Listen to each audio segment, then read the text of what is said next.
Hi friends, Mindy here. I have a different sort of video for you today. Today I thought we would talk planners. I know it's the beginning of the year and a lot of people are doing New Year's resolutions and planning and different kinds of things. I'm not really big on New Year's resolutions in terms of like just kind of hitting the ground running in January. I kind of ease into it. I do believe that goal setting intentionally is important. But to me, I always treat them more as intentions than resolutions. I don't know, for me, that's just a difference in the way that my brain works. But recently, I have been asked by several people about how I use my planner and how I plan, what I do, how I use my bullet journal. And I'm also in several Facebook groups where there's been just a lot of questions about like things to track or how to create trackers and those kinds of things. So I just thought I would kind of share a little bit about how I plan. And this is not going to be necessarily like a pen to paper plan with me, although I have done those in the past. It's been a while, probably a couple years. And if that's something that you're interested in, let me know. I'm happy to do that. But I will show you kind of how I have my January calendar set up, and I'm moving into a new journal because I'm actually starting the beginning of a journal this year. So these are all my bullet journals. I started bullet journaling back in 2018. And this is my very first one kind of moving forward. I've tried, as you can see, several different sizes and styles. Before I was doing bullet journaling, I used a happy planner for several years. Before that, I was using just kind of a traditional planner. Before that, when I was working outside the home, I was using like an executive planner. I've always been a planner kind of person. I started to struggle around the time when I had all my 4 kids and I was homeschooling, and I needed to keep a track of a bunch of things. I also was caring for my mom at one point and trying to just juggle all of that. And so I was thinking that at the time that the Happy Planner was like the best way for me to be able to do that. Gave some versatility because you could add, you could sort of, add in pages or things, if you needed to. And so that seemed at the time like the best way. And then, but I struggled with like the different styles and finding just one that worked for me. I struggled with the vertical because I write really large, and so I just never felt like I had enough room in the vertical, and the horizontals were hard to find. And then they came out with the dashboard one at one time, and I tried that. And so I've tried a lot of planners, and it was in 2018 when I discovered the Ryder Carroll method for bullet journal. And his is very utilitarian. He's got a whole book on it. And it's, really with an emphasis on like doing things a very specific way for future planning and goals and everything, but really so that all of your information that you need to kind of keep with you is always in your planner. And of course, being creative people, we like to make them pretty. So then I kind of went down that rabbit hole. And so in 2018, I decided I was going to try and do bullet journaling for the first time. And so I got this one. I cannot remember the brand of this particular journal. I only worked in it for a couple months, from August to December, and part of the reason was because it has cream colored pages, and I was using like die cuts and things. I actually think some of these are some old By the Will for God ephemera pieces here, and I just didn't like the cream colored pages, and things were bleeding through, and I just didn't like it. So I went on a search for kind of a better journal. You can kind of see here how I had this one set up. So this one only lasted me a couple months. I ended up using it like for lists and things kind of toward the end, and then I abandoned it altogether because I just couldn't keep working in it. This is like a B5 size, and I do tend to like a larger planner. I will go through that too, but so I have used everything from a B5, I've used an A5, and most recently I'm using an 8x8, which currently is my favorite. I've been using it for several months, and I've gone back and forth with different ones as I've just had, what was available. But it's kind of like the Goldilocks of sizes for me. It's not too big, it's not too small. And anyway, so that started my journal and in my journey in 2018. And I very quickly realized I needed thicker paper, and I needed I needed white paper. And so I went on a quest for that, and that's when I discovered Archer and Olive. And so my very first one from them was this beautiful purple one, which is an A5 size. And from this point on, I have only used bullet journals from Archer and Olive. If you've seen my unboxings of the quarterly subscription box, you may seem like I'm not that big of a fan, but in terms of their actual journals, they really are my favorite. I like that they're hardbound. I like the quality of them. So like from basically January of 2019 till now, I have exclusively used Archer and Olive for my planners, and for other things, I have some that I use for church notes and all kinds of other things. But just anyway, the reason though that I have changed from a smaller size is, again, I write really large, and so I have a hard time with finding enough room. But one of the reasons why I really like the idea of a bullet journal is that you can really sort of decide how you want to work on it. So like I said, I've tried like vertical layouts, I've tried horizontal layouts, and in all of those things, and you can change it up if you get bored. You don't have to keep things going. There are a few things that I tend to have in every journal. One is a year at a glance. This is just very helpful for me, where I have all the calendars written out, and then I go through and I also list out the just the days. And this is kind of where I do like future planning, keeping track of birthdays and trips and vacations and that kind of thing. For 2019, I had listed my word of the year, and then I had some intentions here, and then you go into my cover page for January. Some months are really elaborate and some months are not. The reason I struggled a little bit with January, you can see here I was doing some doodling. You can do all kinds of like different kinds of trackers and that kind of stuff.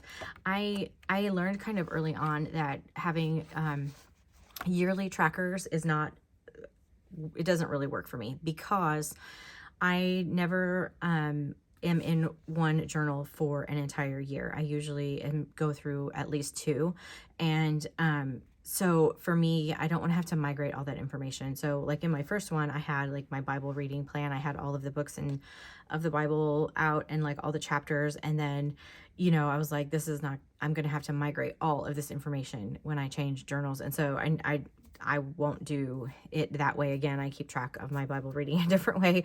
And so it's kind of the same thing with some of those. I don't personally anymore. I don't track anything yearly, because I know that I won't be in this particular journal for an entire year. So this month I was kind of keeping mood trackers with just some words. And so I was kind of going through with the theme that I had and just writing out different words in different fonts and different things like that. And then that's like a little budget. I'm not going to share that. Some of this stuff is kind of, in hindsight, I don't know what's on there, but I don't want to share any like pertinent information. I did a week in review here as well. In this journal, because it was an A5, I tried doing some vertical planning, but again, I write too big. And so it was really hard for me to work that way. In February, I kind of moved into more of a square format, and that was a little bit easier. This was actually a trip that we went on, so I was just kind of documenting that instead of like actually planning. And then I gave myself bigger sections in here. Still kind of felt like this wasn't, really exactly how I wanted to. I do leave myself room for pages where I just kind of, bunches of to-do lists.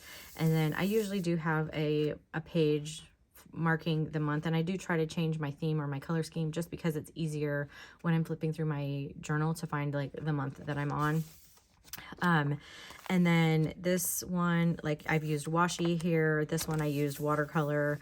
I've tried different things with habit trackers. I've tried doodles. I've tried, just all kinds of different things. This was probably one of my favorite ones that I had done up to this point. This was for April, and I just kind of watercolored this little scene. But this page right here where I was tracking my moods, I just kind of made it look like the waves. And this was just a lot of fun.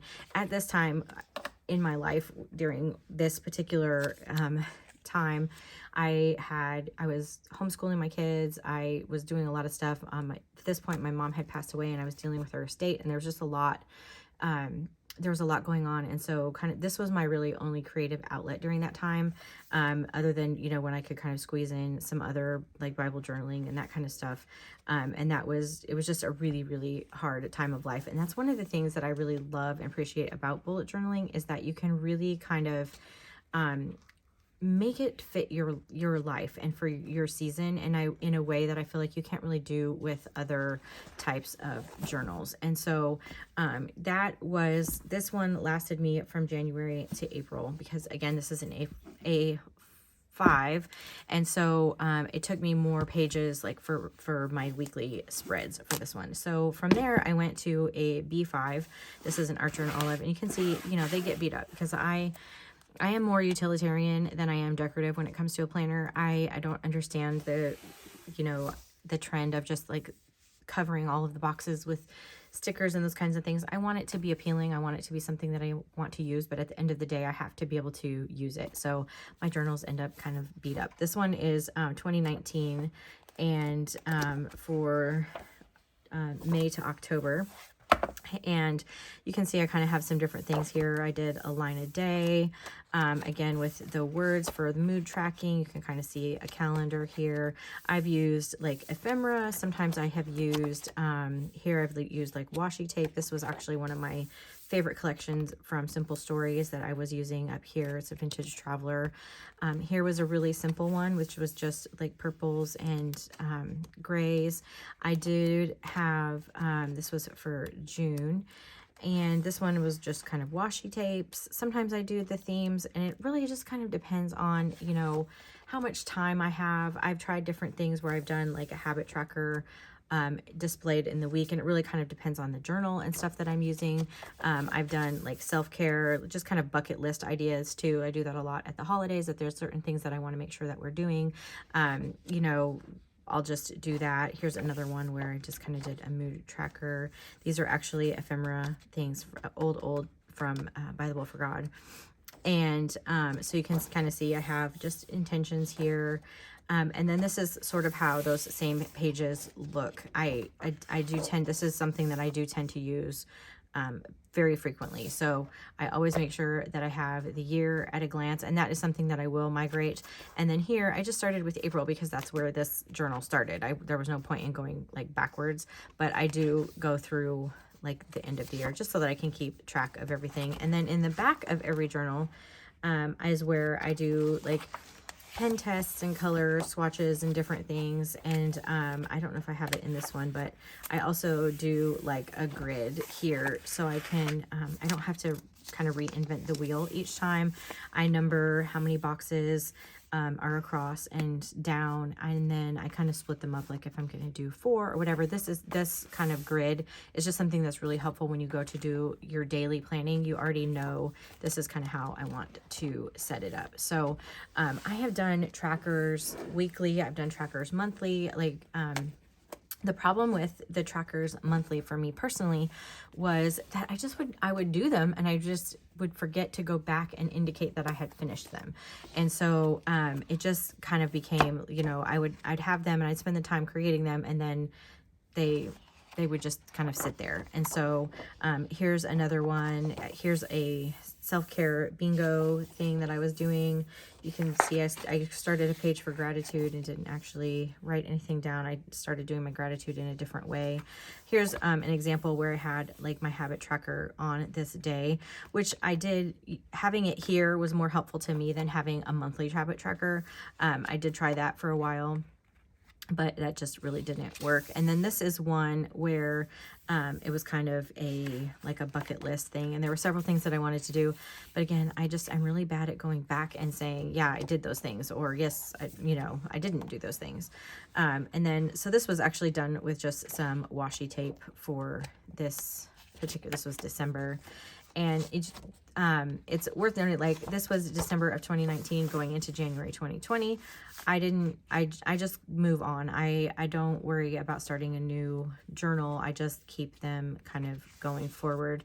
And this month you can see it was just really simple. It was just black and white. It just all I had time to do, because again, I'm just making sure that my planner is something that's functional for me to use. And I did not have to migrate all of the information because I did include the 2020 like year at a glance at the front of this calendar when I moved into it, because I knew because I knew that I would need it. So I just kind of backtracked, I guess, a little bit. Then I did like a word of the day. I tried that for a while. Again, here's some other trackers. I'm hoping I'm in frame here. And then, you know, just some different, I've tried a bunch of different things through the years. And so I most recently have kind of just gotten in a habit of doing it a certain way. And so that's kind of, I'm maybe stuck in a rut. But if you are interested, if it's more fun for you to be able to kind of change things up and go from, you know, 1 week doing a vertical layout, 1 week doing a horizontal, or, you know, Dutch doors, or all of those kinds of things, you have the freedom to do that in this kind of planning system, which is why I personally really like it. And I have used, like I said, I've used washi, I've used ephemera, I have done, this is stickers actually, I have done watercolor, I've done all kinds of things. And then in here I have just, you know, added some notes. This was actually from, I think from a women's meeting. Yeah. And so, and all of that is just kept in here. So I typically will do like my monthly planning and then leave some pages to do some other things. So I'm not going to flip through all of these journals and show each one, but these are the sort of the B5 sizes. And then I moved into the 8x8 square, which is like I said, probably my favorite. I'll just kind of flip through because I can do more with the way it's set up. And one of the other reasons that I really love bullet journaling is because there are some times where I just don't feel like journaling. You know, I'm just not keeping track of a bunch of things. And so one of these journals, I can't remember which one it was, it had several months where I didn't actually plan anything. And that's one of the reasons that I really like it, is because I can pick it back up where I left off and not feel like I'm wasting half of a calendar or half of a year or whatever. And then, so from that 8x8 square, that was in 2021, I moved into another A5.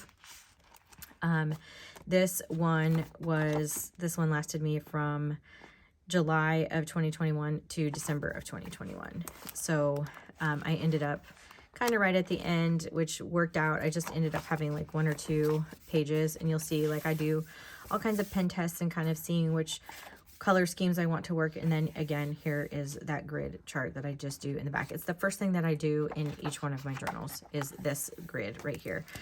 It just helps me to be able to plan every month just a little bit easier and a little bit quicker. Then I moved back into a B5. And again, you know, this is one where I was trying a different kind of layout with like meal planning and different things. I had a line a day system here as well. And just, you know, just trying different things, trying different fonts, trying different, you know, it's just a good place to experiment and have fun. And then also, you know, get things done that, that you want to do. This was actually a stencil from By the Well that I used here for this month. And I just did some distress oxides here. Again, my line a day. And then I just had my little pages, and you can see sometimes like I don't even have anything listed over here because it was just very utilitarian. I was like, I just need to get something down. And then there's pages where I didn't actually even finish them. So that's just the way it is.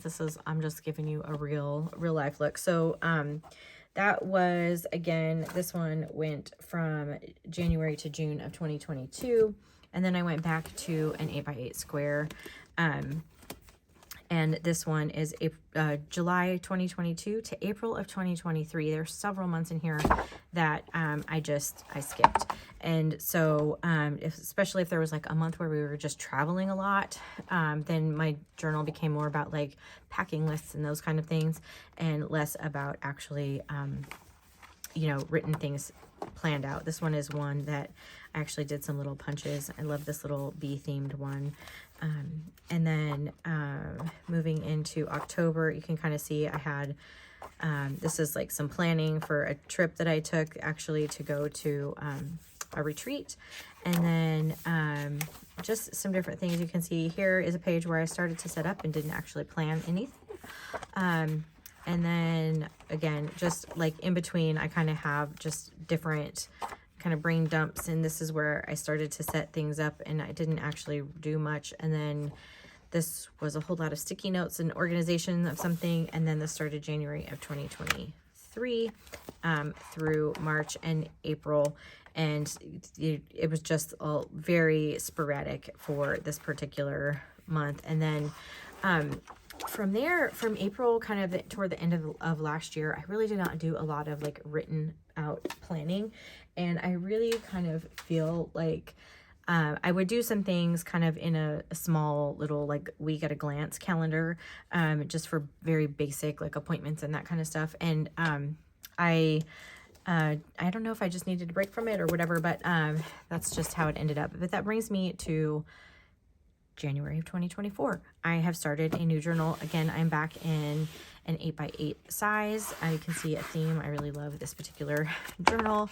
And then I'm just going to kind of go through. I don't have anything written in here, so I always just kind of list where I'm at in terms of time. So I'm starting this particular journal with 2024. I have my words for the year. And then I'm back to having my year at a glance. This is very important because I use this as I'm planning the rest. And then this is my kind of future log. I just went through with a really light gray marker here and just indicated the weekend. So I don't have to write, this is Monday, Tuesday, Wednesday. I just have it numbered. And then because I also have the calendar right here that I can refer to. And I do this for the entire year. That's about the only yearly tracker that I keep track of anymore. It just, it doesn't work for me anymore to kind of try to track something yearly again, because I don't want to have to migrate all this information later. So that is just, I'm willing to migrate my calendar information, but I'm not interested in kind of migrating trackers. So if I do trackers, I'm going to do those on a monthly basis. I have started a reading list. So I always keep track of books that are suggested to me, and then I keep track of books that I complete. I don't know that this will be enough space. I'm a pretty avid reader, but we'll see. And then this is my intentions, my resolutions, my goals for 2024. I have not included those here because some of those are just really, private. But I do tend to kind of categorize those into personal and spiritual and like health and family and, different kind of categories. I just work best in my brain that way. And so I will have kind of categories for each of those. And then this is going to start my January calendar. I'm starting the theme with some coffee theme for this month, and I am using some stickers that were from the Consider Jesus kit from By the Well several months ago, and I always like having a coffee theme, so I thought I would just start out this year with it. So I just have the January over here, and then I have my calendar. These I was using some Felicity Jane stamps here, and some of my stamping is a little bit imperfect, and that's okay by me, but this is kind of my month at a glance. I'll go back and fill this in with appointments and different things for the month. And then I have a couple planning pages for my YouTube channel. I want to try to be more intentional about being kind of regular with the posting that I do this month.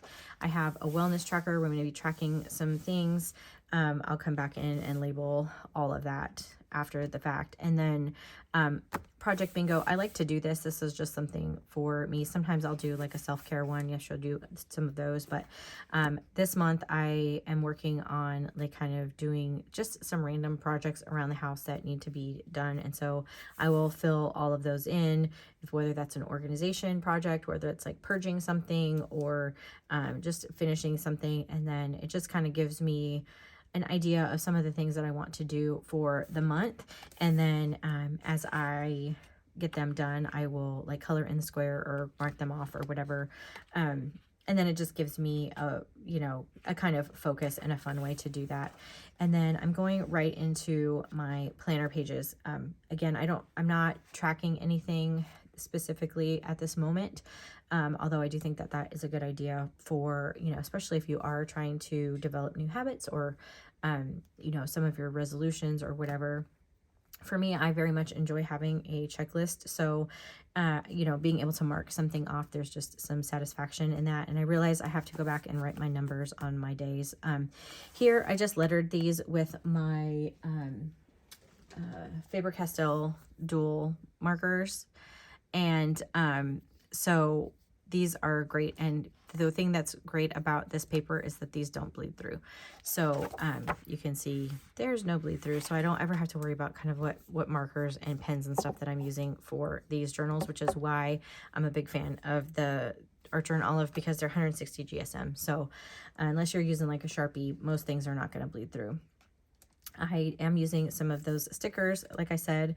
And then these stamps are actually from Everyday Explorers. They're one of my favorite stamp sets that I have, but my ink pad is drying up a little bit, but it's all fine. Again, it's a calendar for me that I intend to be, while I like it to look cute, I really need it to be functional. So this section over here, the way I kind of approach my week personally is, if there's a bunch of things that I know that I need to do this week, I'll kind of do a brain dump and just kind of write everything down. And then as my week kind of unfolds, I can decide these are the things I can do this day. You know, look at my calendar and decide, okay, tomorrow I need to do this, this, this, and then those will go over here. I also will sometimes put my meal plan over here. Any appointments that I have are always listed like first thing up at the top. I also do like important dates, holidays, birthdays, that kind of stuff down at the bottom, just so that if I have an appointment, I see it first thing on my page. And so I found, for me personally, that I like to have my entire month done ahead of time. If I don't, I tend to not want to have to go back and like pull out all of the coordinating markers if I'm using like a specific color scheme. So I like to just do it all at once, which is why I don't tend to change it from, you know, this whole month is going to be in this layout. Now, next month I may set up my weekly looking a little bit different, but for now, this, you know, is going to be how it's working. And for January, it kind of, one of the other reasons why I like to be able to kind of do my planner the way that I want to, is because when I'm looking at my month at a view, my month at a glance calendar, basically this view, I like this to be a Sunday start. I like this to be a very traditional calendar. It just messes with my brain if they start on a Monday. And I know that some people prefer it that way, but for me, that just like messes with my brain. Like I said, I don't know why.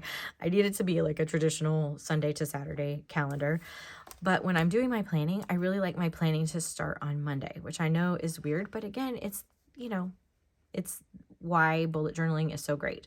I tend to not do a lot on the weekend in terms of planning. You know, Sundays are always church and family day and whatever, so I don't have a lot going on, so I can double up those days. But I know some people are very, very busy on the weekend and they need a full day. So you can kind of adjust it however you want. I find that I don't need a full square for each day of the weekend, but I do like my weekly planners to start on a Monday. So having that ability to be able to do it that way is just really helpful to me. I'm not a person that needs to do an hourly like block schedule kind of person. I'm not at that time in my life right now. Although I know that for some people having those blocks like from 8 to noon, you know, those kinds of times are helpful, and you can certainly adjust this system to do that as well. So that is really the benefit to me for bullet journaling. It's why I bullet journal. It's why I prefer to do it. And then, you know, anything that you want to track, there's been times where I have tracked like water intake and exercise and those kinds of things, but I have just found that if I'm going to do that, I do best if I have a tracker that is a weekly tracker that I can see right here, and each day I can mark it off. If I'm having to flip back through several pages and keep track of, you know, different things, it just doesn't work for me. So typically I will do like a grid system where I have that tracker. I'm trying to see if I could find one really quick where I did one. Here's one. It's not done very well, but where I have just a grid, all of the things that I was kind of wanting to track for this entire week, and then I have a spot for each day. And I have done it in the past where I have like a page, and then you have to write the calendar, you know, however many times, depending on how many things you're tracking, and it's just a little bit laborious to me. But if that's like something that brings you joy, then absolutely, you know, do that. I've done it both ways. I may go back to it. I don't know. But for right now, this is what is a simplified kind of version is what's working for me. And so I just thought I would share that. Like I said, I've seen a lot of questions from people. And I have been approached by several people asking about my planner and how I do it. So that's how I do it. Let me know if you would like to see kind of an after the pen, what all of that looks like after the month is over. Again, I also didn't mention this, but I do keep, you know, after my sort of weekly spreads, and this one moves into February because of the way that obviously that the calendar works. So if anything that I want to do in here, if I decide I want to do like a line a day or gratitude list or something in here, I will do those here. And then I will start with my February cover page, my February monthly glance, and then move into all of my monthly planning pages. So if I need something, I will just write it here and then, you know, start the next month moving forward. So I don't have anything here. I did want to show you again, this is again the first page that I set up in any journal is this grid, and then over here I have kind of just some pages that I tend to use pretty much every month and the dimensions of them, so they don't have to go back through and like count all the squares and figure out where everything is. I can just go back and like my monthly calendar here and Project Bingo and how those are set up. I don't have to go back and kind of reinvent the wheel each time. It just helps kind of speed that process along. But if you want it to look different every time, then you can certainly do that too. But like I said, I'm kind of just keeping it pretty simple. And anyway, back to, if you like this, if you'd like to see an after the pen, if you'd like to see maybe a plan with me where I go through and actually set up these pages, let me know that. I'd be happy to share that. I know my channel is, you know, more geared toward Bible journaling and art journaling, junk journals and that kind of stuff, but planners are a big part of my life as well. I just not something that I typically have shared too much. So anyway, let me know what you think about all of that. If you like this video, I would appreciate it if you gave it a thumbs up. Subscribe to my channel if you haven't already. And until next time, bye.